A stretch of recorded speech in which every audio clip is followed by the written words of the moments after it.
alors que je me tiens devant vous aujourd'hui. 23 210 Palestiniens ont été tués par les forces israéliennes lors des attaques soutenues au cours des 3 derniers mois, dont au moins 70% sont censés être des femmes et des enfants. Environ 7 000 Palestiniens sont toujours portés disparus, présumés morts sous les décombres.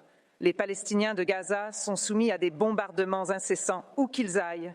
Ils sont tués dans leurs maisons, dans les endroits où ils cherchent refuge, dans les hôpitaux, dans les écoles, dans les mosquées, dans les églises, et alors qu'ils essaient de trouver de la nourriture et de l'eau pour leurs familles. Ils ont été tués s'ils n'ont pas évacué dans les endroits où ils ont fui, et même en tentant de fuir le long des routes sûres déclarées par Israël.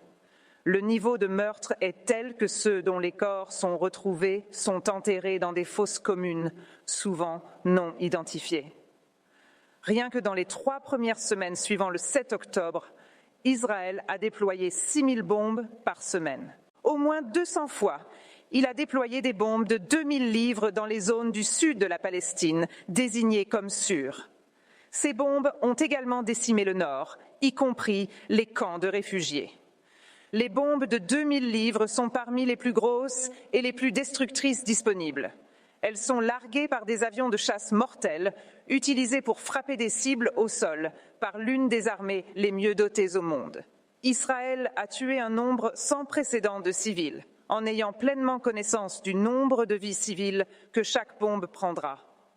Plus de 1 800 familles palestiniennes de Gaza ont perdu plusieurs membres de leur famille, et des centaines de familles multigénérationnelles ont été anéanties, sans survivants, mères, pères, enfants, frères et sœurs, grands-parents, tantes, cousins, souvent tous tués ensemble.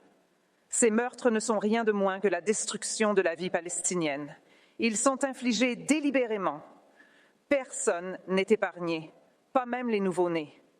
L'ampleur des meurtres d'enfants palestiniens à Gaza est telle que les chefs de l'ONU l'ont décrite comme un cimetière pour enfants. La dévastation que nous soumettons est destinée à ravager Gaza, au-delà de toute justification acceptable, légale et encore moins humaine.